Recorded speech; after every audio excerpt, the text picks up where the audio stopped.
Well, dear, last time we had a lengthy discussion on your previous book, The AdWords Bible for E-commerce, but I've noticed something very different this time round because it's service related. Would you like to tell us something about that?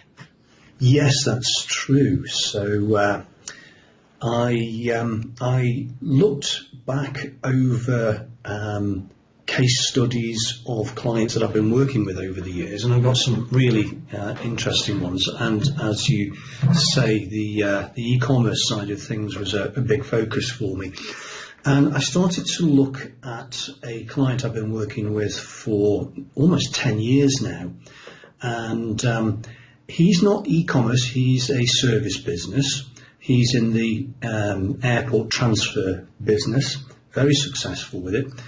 And when I looked again closely at his advertising account and what it's been doing over the years, I realized what an incredible success his business has been over the 10 years. It's grown and grown and grown each and every single year. You can see the graph of his sales going up year after year after year. He's very seasonal because he's winter ski transfer related. So he gets a very, very busy season in the winter, and he does stuff in the summer as well. People are still, in and out of Switzerland for, tourism and that. In the summer it's hiking and so forth. But in the winter it just goes absolutely crazy. And he's getting literally hundreds of sales a day. And by sales, I mean bookings. So like service businesses do, what he's selling is his time. So whether you're a hypnotherapist, a chiropractor, a consultant, a teacher, a cosmetic surgeon or whatever, service businesses are selling their time. And this is exactly what this business in Switzerland is doing, but his time is in the form of literally, facetiously, bums on seats. He's got, his inventory, if you like, is space on a bus to move from Geneva Airport to the ski resorts in the winter. And it's purely service driven, it's purely time based. And the whole thing is facilitated, if you like, or captured in the form of a digital booking.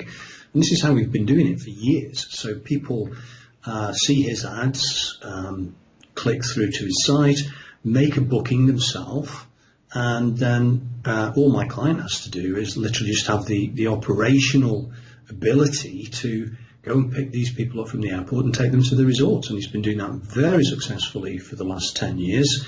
And I found out recently from him that he's actually sold his business, he's exited, he's been acquired by a much bigger company who are venturing into ski transfers in the area. And also just a few days ago, he told me that they'd also recently acquired 2 of their competitor companies. Wow. In the area. So he's made a tremendous success out of what he's been doing, and it's all down to buying clicks on Google AdWords, very carefully targeting it all, going for as much of the correct reach as he could get, and it all just has worked really, really well. So when I saw this going on in the service side of what I do, because I'd kind of put it to one side whilst I was doing the e-commerce and the Bible side of things, because with that it's easy to see money changing hands online, so it's pretty straightforward to build it and manage it and optimize it and scale it. But the booking side of things was the key that I saw to understanding how we could work with a service business and understand the value of what they actually sell to people is, and therefore when you're spending money on advertising campaigns, when you know the value of what you're selling, and we can really define that, in terms of a booking, then it just means that we've got digital commerce going on, which can be very controllable and trackable and successful. So a book you're very familiar with, and as much as I am, the classic John Capel's book, Tested Advertising Methods. Early on in the book, he says there is just one justification for advertising: sales, sales, sales. Sales that are immediate, sales that are abundant, sales that are profitable. And by the sounds of things with your client, he made enough profit in order to sort of then move on, and start acquiring other things. So do you believe, because I remember, and I had to be very careful in the early days about mentioning that word lead generation to you. Yep. Do you think, therefore, that too many service businesses are perhaps, not setting up the right platforms where they can indeed, because you said, look, you see the ad, you go to the site, next you're onto a booking form or a booking platform. Do you feel that a lot of service providers are missing that, where, although they've got the right intentions about saying, okay, look, just come through and call this number or something, you're actually saying, look, stick something down where you can get that booking? Yeah, you've described it very, very well. This was the thing that I realised in looking at what the actual implementation of the tracking is for the Geneva people, that it's a booking. Now, as you've just really rightly said, so many service businesses are not tracking their time in terms of anything other than a lead. And a lead is a very, very crude device. It's obviously better than nothing to track, things that are going on in terms of visitors and conversion actions and so forth. And even still today, there's still companies who are buying clicks without tracking those conversions of any kind, which is absolutely crazy. At the very least, if you're a service business, then you do need the simple device of a lead. But that is just too simplistic, because whenever you get a lead, you've got to ultimately understand what the value of that lead really is. Because if you're spending money buying clicks to buy leads, then how do you know your leads are profitable if you don't know what the value of them is? Now, in the case of the airport transfer, I asked the manager there, who I've known for, like I say, 10 years or so, some very, very specific questions in trying to understand the value of what he's doing and what he's tracking, and therefore how he holds it all accountable. And I said, and I honestly didn't totally expect to get, completely, precise answers back. But he runs a good business, clearly, because he's been acquired by a big company, and he obviously does have a grasp of these things. So I said to him, well, okay, so you take an online booking, but do you ever get any no-shows? Do people not show up once they've booked their transfer? And he said to me, well, practically none, really. So in other words, his conversion rate of the booking to doing the work and getting paid for the work is, to all intents and purposes, 100%. So also then I asked him, well, what about cancellations and things like that? So few, it's negligible. So again, that's just not a factor for him. And then I asked him, because he's got a variety of different routes, think of that like products. Think of that like, I don't know, say you're a hypnotherapist and you have a series of sessions for a specific condition, say, fear of the dentist. Maybe that takes 5 sessions. Maybe you've got another sort of thing which is for public speaking confidence. Maybe that's 10 sessions. So you've effectively got different products, different packages with different price points and so forth. So the Geneva guy has got all these different routes. So he goes all over the whole Chamonix Valley area. And so I said to him, okay, so I know you've got different prices for different things, and we could, if we wanted to get real sophisticated, track everything individually down to its own package and price. So I said, what is your average seat price across the board? He was very clear on that, and he came back straight away and said 60 euros. So, say about 50 quid. He's very, very clear on what he wants to pay for a booking.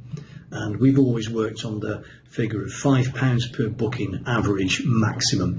And we've literally been running his campaigns for 10 years and we've never deviated from that. It's just under £5 on average for every single booking that he's ever acquired over 10 years, and that's his magic number. So he's converting a £5 booking into a 50 quid seat. Well, and that's a great return on ad spend. You'd think, 10x or 1,000%, which is great.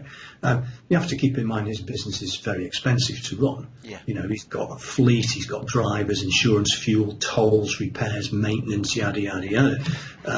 So he has to make that level of return on ad spend. But the point is, all the numbers are known. So, when you come to leads and you're comparing leads to bookings, and every attribute of your booking, what the date of the booking is, what time of day, the duration, the route, the price, is it shared or private, one-to-one, one-to-many, how it's delivered. With a booking, you're getting a very much more precise understanding of what you are actually delivering with your time. Whereas with a lead, well, it's a lead. It's an expression of interest. What happens then? How much is it worth? You've got to figure that out. There's a couple of situations that I've sort of experienced myself since the start of the year, as we sort of spoke offline before this call. Number one is, I'm playing the guitar again, so I had to find a teacher. Yeah, Quite literally, I had to find a teacher. And then secondly, as I look to get rid of that tire that's increasingly growing around my waist, I'm also sort of, spending a little bit of time with a personal trainer. Nothing too overly detailed at the moment, but certainly got him to write a program. Now, in both cases, the teachers are so passionate about what they do. They bring an awful lot to the table. But I think in many ways, would you agree in saying that sometimes that is one of the big problems? Meaning, if someone feels, look, if I only get better at what I do, the business will come. Whereas, you've got to set your stall out to actually go out and strategically find that business, i.e. through something like AdWords and clicks. Yeah, you're absolutely right, because, and I wrote about this years ago in the original Bible, there are tens of thousands of Google searches every second. There's a great website called internetlivestats.com, and that shows you everything that's going on online in terms of blog posts, emails, Twitter posts, YouTube videos going up, Google searches, the whole spectrum of stuff that's going on. And the numbers are absolutely mind-boggling. And when I wrote the Bible, I don't know, 3-ish or so years ago, Internet Live Stats show 50-odd thousand Google searches a second, which is a big number. Now it's up at 65,000 Google searches a second. So you made a great point just now about the Caples book, which is to say, you've got to find people when they're out there, who are looking, and lots of people are looking on Google AdWords, on Google search, which is where AdWords ads show up, and those ads show up specifically, precisely when people are looking, for what other people have got, the answer, the solution to their problem, whatever that is, however they articulate it. So search is immensely powerful, and I write about it in the latest book. And I realised that sort of to crystallise your thinking about it, it's Google search is what I call these days the ultimate in permission-based marketing, because people talk about marketing and people talk about lists to market to, and email and SMS messaging and all kinds of ways to reach out to people who are on a list. But to compile that list, you've got to get people's permission. So you've explicitly got to ask for that, and you've got to jump through some hoops about it, and there's all kinds of, things surrounding that. Whereas Google search is the absolute ultimate in permission-based marketing, because people are willingly going and looking for stuff, and they expect to see you. They expect to find you showing up when they're looking, because they're looking for an answer of some sort. There was a blog post years ago, I've got a screenshot of it somewhere, from Google, and they simply posted a message which I entirely agreed with, which is, it's quite a simplistic kind of statement and attitude, and people might disagree with it, will think, oh, Google, well, they're the bad guys, they're just after the money. Well, they expressed ads as being answers. Ads are like answers, and absolutely are. You know, they're answers to questions which people are asking, and they want answers. And if you've got an ad for promoting your offer, your service, which meets their needs, then you are providing them an answer by an ad when they're looking. And of course, I mean, we spoke about this the other week. You know, nothing or no area of sort of digital marketing has been better for me than Facebook marketing and the Facebook ads and all the rest of it. However, you know, something that I've had to constantly educate and re-educate and inform clients and students that I've worked with is the fact that, you know, it's much more of a longer ball game with Facebook and Facebook advertising as opposed to Google. You know, when we want to know something, when we are searching for something, we do not go to Facebook. You know, we go to Google. We put something in, and we're either just looking for some information or we are looking for someone. And I suppose this is where you're coming from with selling your service. Yeah, very true. And I mean, there's more and more and more talk about Facebook all the time, which is, you know, understandable and not at all surprising. What you've just described is a very similar sort of situation going on as it does already with Google display advertising. This is where, not in the search results, but this is where you see ads that show up which are served up on Google's display network, in other words, other people's websites. So if you see ads on, you know, newspapers and magazines and journals and online publications and whatever, that's coming from Google ultimately. It's coming from their network of subscribers who want to place their ads on their web property because they get paid for doing so when clicks happen, just like Google does. But this whole phenomenon is, you could call it interruption-based advertising rather than search-based advertising. So the two are profoundly different. People are not looking for what you've got when they're hanging out on Facebook or other places.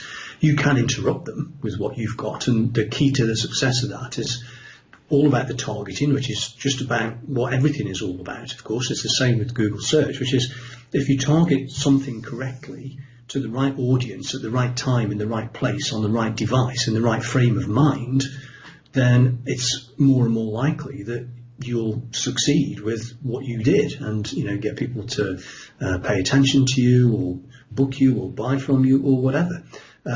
Here's the thing about Facebook that's this is a little bit of a rabbit hole that we can explore on another occasion perhaps, but there are some very interesting things about Facebook.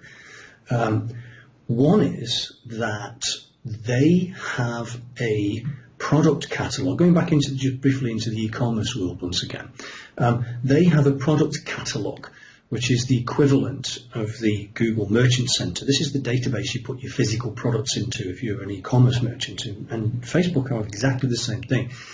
And therefore you can actually start showing your physical product ads out of the Facebook product catalogue when people are actually interacting with something that is related to your physical product. So that's a whole new area of advertising that has yet to be explored really properly. I have a student we've talked about before, a colleague these days in Romania, and he's been doing some experiments with this kind of advertising on Facebook, and the return on ad spend is absolutely off the scale.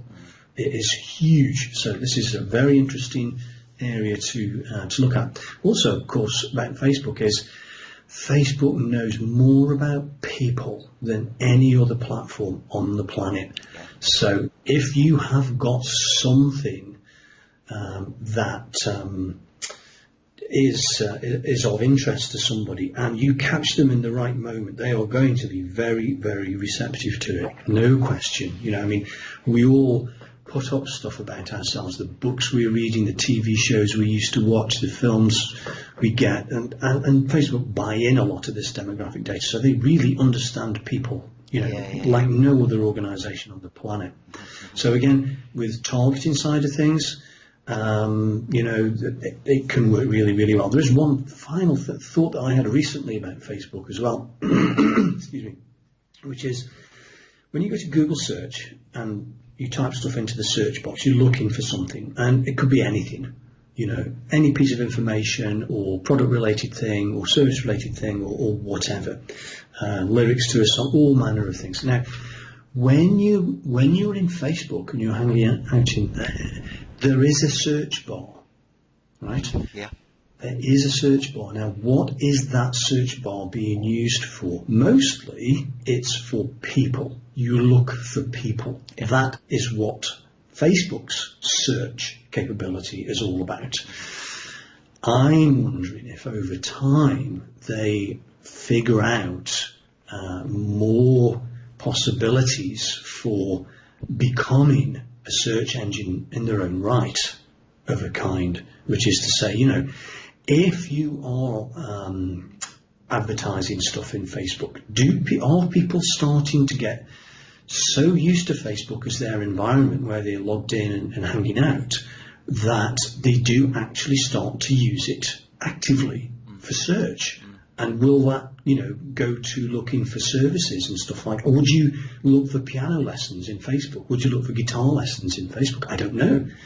Is Facebook paying any attention to all that? You've got to think they must be. So there's some interesting possible convergences between search and Facebook going forward, I think. Yeah, I can't help feel that, particularly in the light of sort of Mark Zuckerberg, what remains important to him, I think will always even sort of supersede the Wall Street aspirations of that organization, because I think he's very conscious and will remain conscious that, this is where we connect, this is where we can learn more about one another. And I suppose in many ways that can only be a good thing for Google then, and, Google AdWords and paying for clicks that way, because, correct me if I'm wrong, DR, the whole SEO aspect of things has also continued to change. I mean, if you're willing to sort of pay for your clicks now, you really do have an opportunity to sort of, because you can't doctor the search engines and the algorithms as effectively as you could have maybe 10, 15 years ago.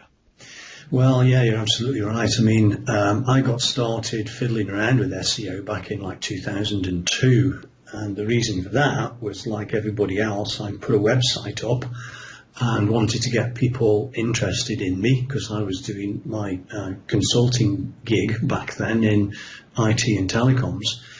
And so I put my website together, and then you sit back and type stuff into Google looking for yourself, and of course you don't show up, which is hugely frustrating. You're like, oh God, okay, so I've gone as far as to get some content up on a website, and now I can't find myself in the most important place that there is. What on earth do you do to fix that? So I started reading up about SEO and got involved with it and got some measure of success out of it. But it was, even back then when it was much more straightforward and cruder, it was excruciatingly slow. Really agonizingly, frustratingly slow, and then you'd show up and then you wouldn't, and all of this, and it just took forever.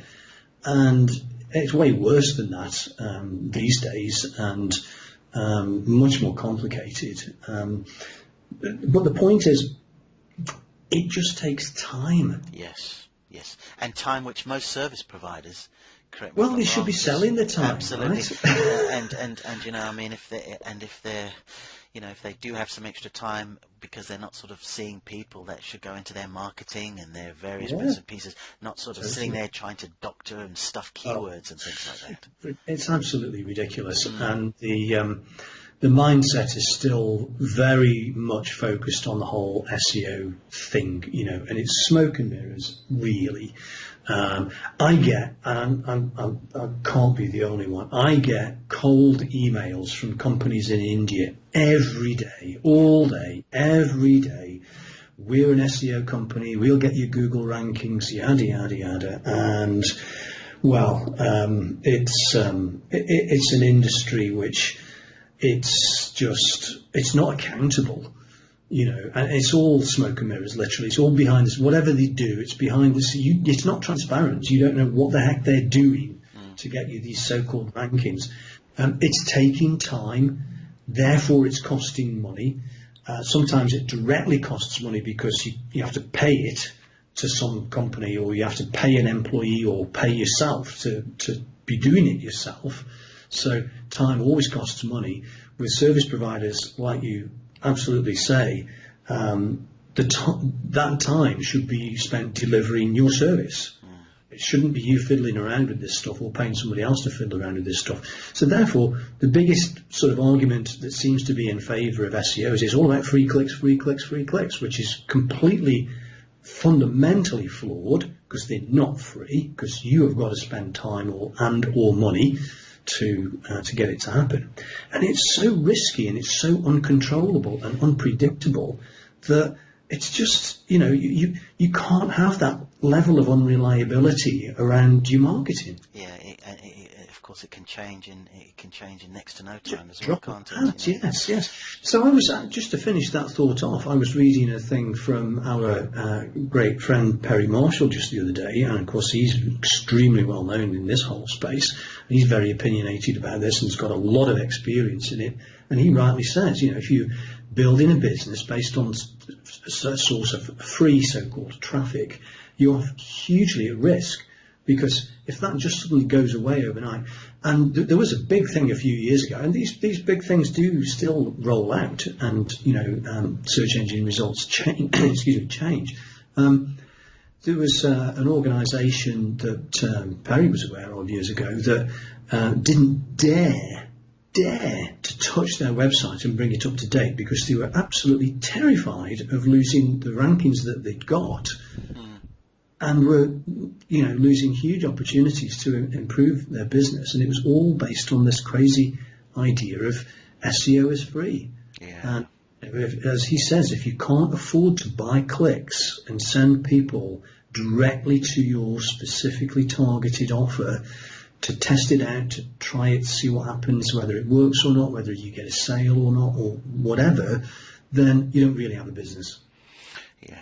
Yeah, no, I couldn't agree more with you, and without either meaning to stand take the sort of moral high ground as well, I always find it a little bit amusing when somebody says they're in business and they provide a very quality service and they expect to be paid for doing that, and their time and all the rest of it, and yet they want a nickel and dime as they go about acquiring a customer in the first place. It's kind of there's a bit of a sort of disconnect there.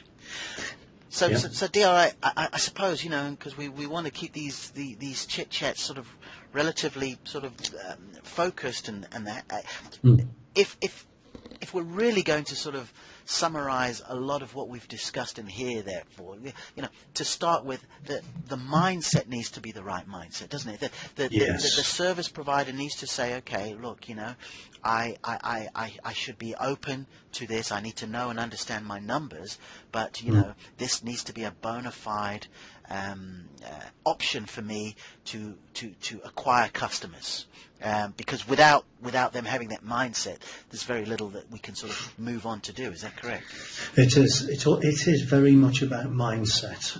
I've started to write about this as well in the latest book, Fully Booked, which is about selling your service and turning time into money. It's the mindset of there's several mindsets, and if you're a fixed mindset rather than a growth mindset, then you're just going to be stuck with what you're doing, and you won't be able to get out of it and improve it, and so on. And there are several fixed mindsets that we run into in this whole thing. One is the like we've just explored ad nauseum, the SEO free clicks fixed mindset. I'm never going to buy a click because I can get it for free, or I can do social stuff, or I can do whatever. So that's one fixed mindset that's not good. The other is the flexibility of the way a business does business, which is, if somebody looked at your business and the way your sales process worked and said, well, okay, I can see an opportunity to improve that, and if you move this over here and stop doing this and try this instead, and I think this will really improve things, would you be willing to try it out? Yeah. Are you going to be led by trying things and observing the results and measuring, or with a growth mindset or of a fixed mindset? Or are you going to say, well, this is the way we do business and this is how our customers expect to do business, and I'm not changing that because it works, why fix it if it's broke, and I'll upset people if I change it, and I don't see the point in that, and it takes too long and too much effort and all of this. So that's the fixed mindset about business processes, or how it used to be referred to back in the 80s, I think, as BPRE, business process re-engineering. So can we re-engineer your business process so that it will get improved, and we measure it and try and see if we actually do improve it. So there's those kind of fixed mindsets. Another fixed mindset is that of budgets and costs, and I call this cost center thinking rather than profit center thinking. And cost center thinking, you can look the definitions up on Wikipedia. I just did this morning. I'm writing about them today in the book. Cost center is all about, we've got fixed budgets, we can't spend any more than this, we've got to cap the budgets, we can only spend this amount of money, that's it. We're not holding it accountable in any way, shape or form, and we're just going to, we'll spend the money, but we haven't got a clue what we get back for it. And some organisations just do it that way and they don't care. Some organisations do it that way because they've got other kinds of metrics, like how many impressions did we get and all this. Whereas, because we're in the digital age, the age of digital commerce, where all this stuff can be digitised and tracked and held accountable, we should be in the mindset of profit centre thinking, not cost centre thinking any longer, profit centre, because we put money in by buying clicks and we take stuff out which has a value in return. Bookings, Geneva bookings worth 50 quid. We want those, and every one of those we can acquire for £5, we will have, and we'll spend all the money that Google will take off us in the process. Yeah, as opposed to saying, well, we've used our budget up for the year, so we're just going to sort of cut our cloth accordingly. Yeah. So you're almost recycling. You're able to recycle. So you're reinvesting.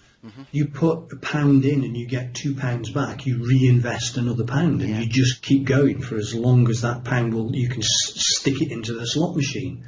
Because again, the mindset around all this is very, very different when you're doing it right, which is to say, we want to buy every single click that we can get for this amount of money because we know it pays us this.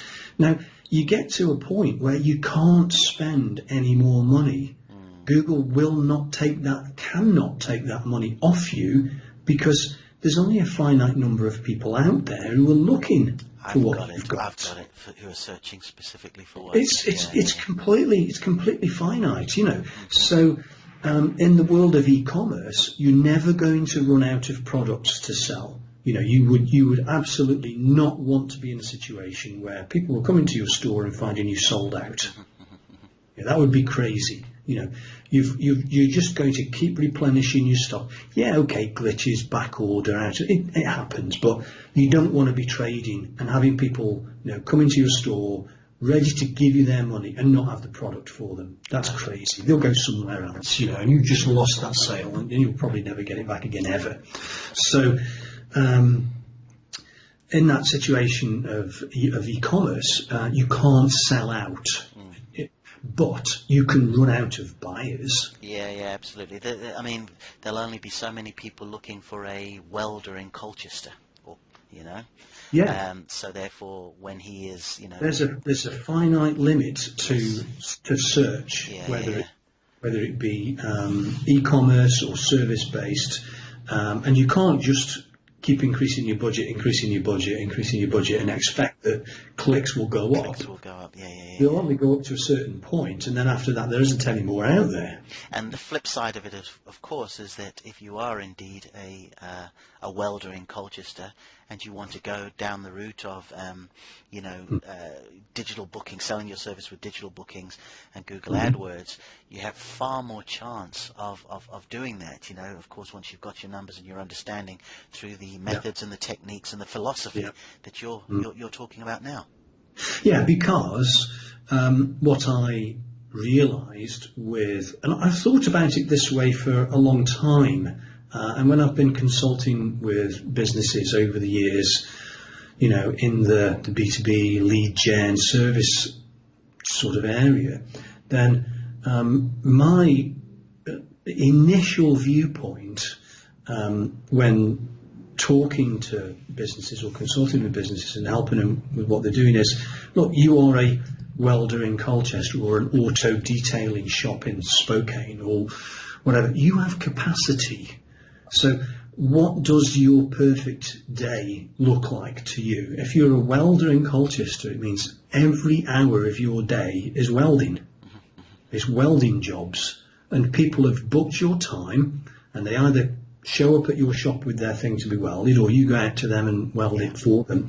But what you've got is a full calendar for the day, a full calendar for the week, a full calendar for the month, a full calendar for every month that you want to work, So that was the realization from the transport company is this is all about bookings. It's about digital bookings, which in his case are fully self-service and fully paid for on the spot. It wasn't always that way, actually. He used to just take the booking and then get paid at the airport, on the day.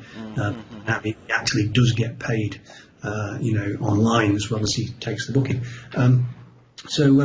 But it's the relationship between your service, which is your time, which has all these attributes to it: date, place, time, duration, delivery, etc., and your capacity. Yeah. So if you're a one-man welder in Colchester and it takes you on average an hour a welding job, then you probably want to have 6 hours of your day doing welding jobs 5 days a week, and you'd be totally happy with, as long as you like the work and you were fine with that. Chain gang style, But I understand totally. And you were getting paid what you wanted to get paid for that. Then it's all just down to your booking capacity. But DR, this is really interesting because with what the work I've done with startups, and particularly the New Enterprise Alliance startups and so on and so forth,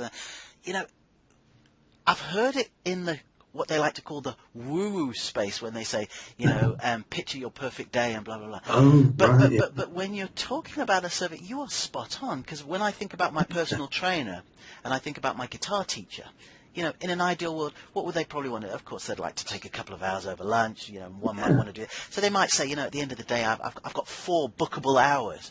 So this is where the system, the booking platform becomes absolutely key as well. Yeah, because you can make this thing self-service. You don't have to. You see, when you get a lead, then you've got a name, an email address, a phone number maybe, and you've got to follow up on that lead. And then you've got to go through all the conversations of, well, we're this service provider and you were looking for us and you've filled in the lead form. How can we help? Well, the thing is that when the lead form happens, you should have asked loads of questions anyway about what that person's interested in, and you may have a variety of services, and they may be interested in one, some, or all of them, or whatever, but you should gather as much of that info as possible self-service anyway, without wasting your time trying to find what that is. So a lot of this can be eliminated or automated. So you don't have to ask all these questions because you've got your service, it's a package, it's a product, you've digitized it, it's your time, and it's delivered in such and such a way. It's a nose job or a bum job or a, whatever. A root canal, tooth whitening or whatever it is. Yeah. Any and all of those things. And they all have the same attributes. This is the thing about service delivery. They all have the same attributes, which is date, time, duration, price, title, description, deliverability. So if I'm a welder in did you say Colchester? Colchester, yeah. So I'm a welder in Colchester, but I specialise in auto. Or I specialise in structural, or I specialise in modern art. So you've got your different things going on there, with different times, packages, products, durations, delivery, and so I might do a walk-in thing, a day a week, and just so you can bring, if your thing is carryable, just bring it over and I'll do it in the shop.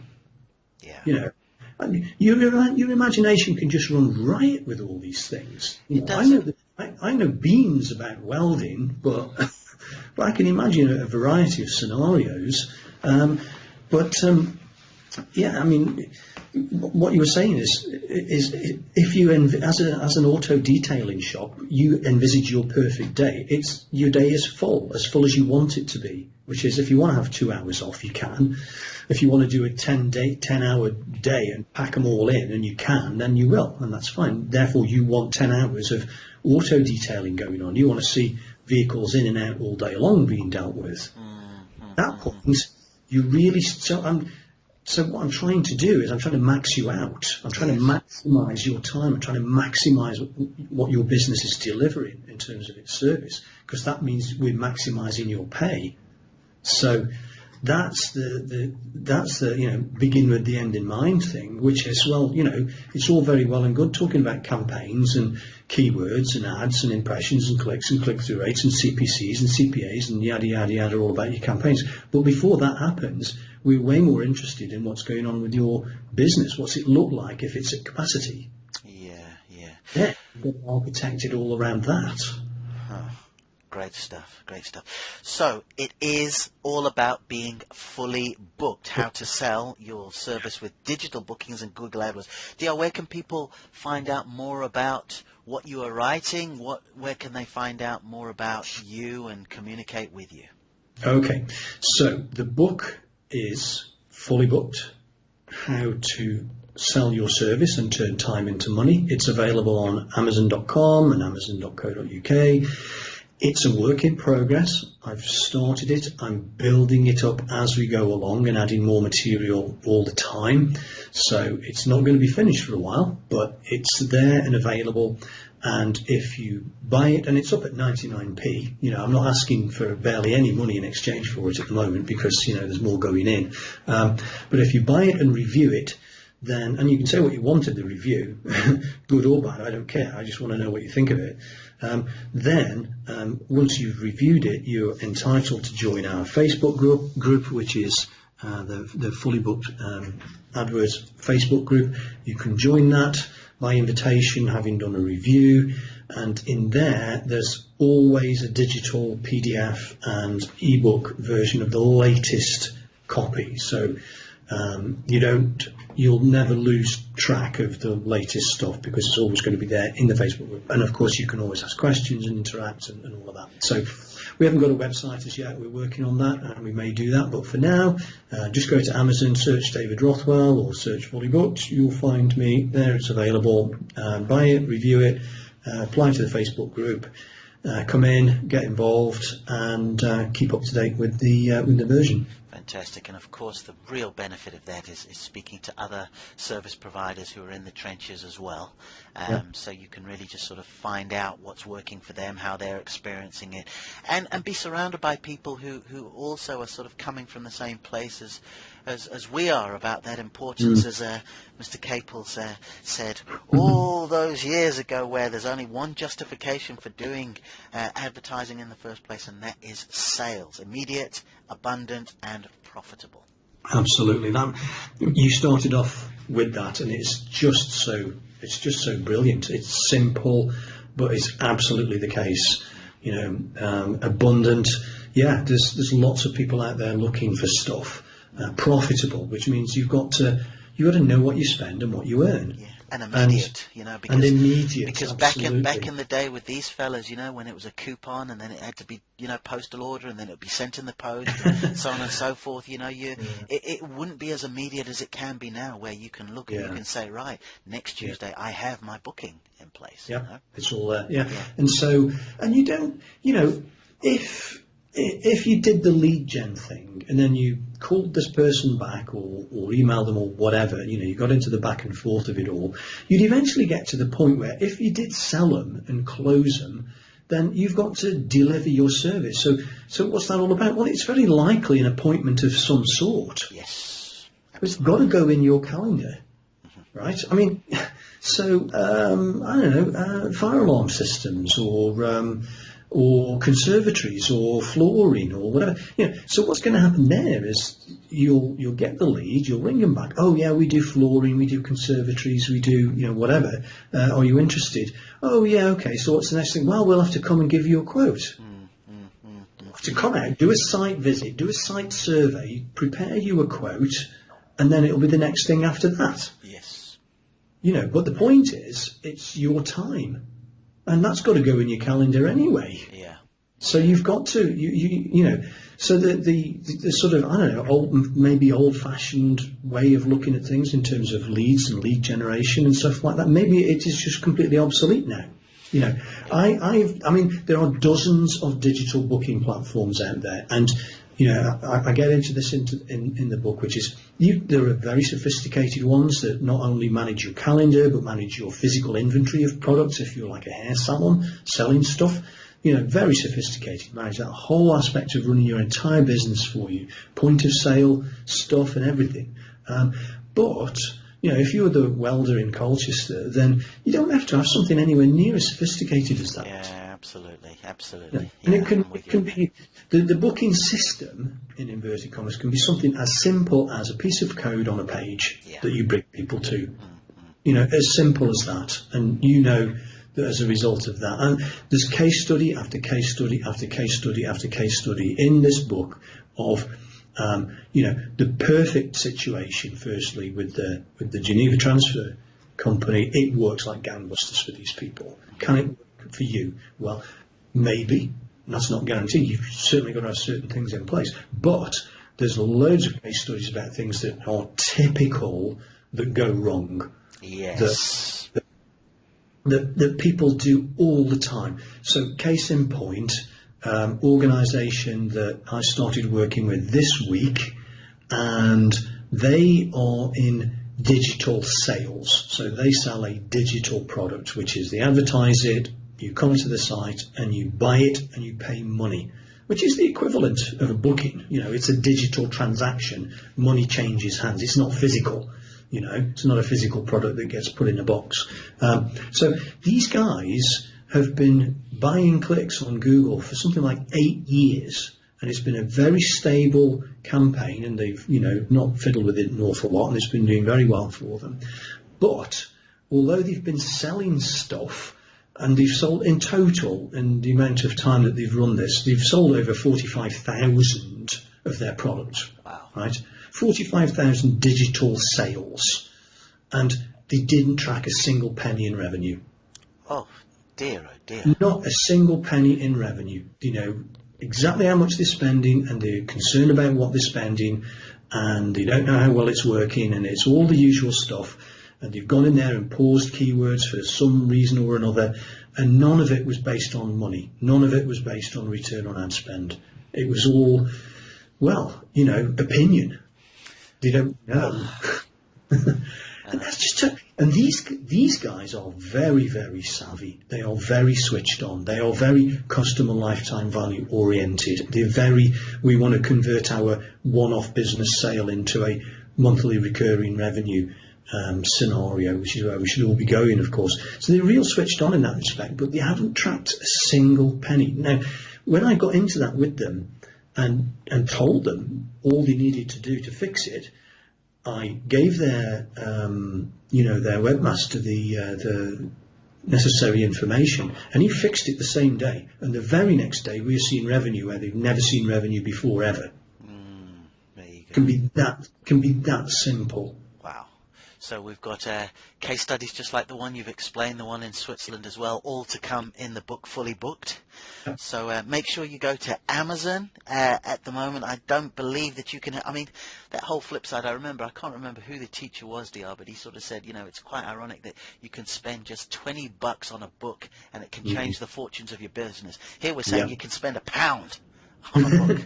And, it can get you on that road to how to sell your service with digital bookings using Google AdWords. So, DR, thank you very much for this. I look forward to continuing as we sort of go even deeper and we start talking about more of the mistakes that people have been making, which is why they've been very sort of scared to use Google AdWords. And we can talk about that more in the next call. Sounds great. Thanks, MM. Thanks very much, dear. Cheers. Cheers.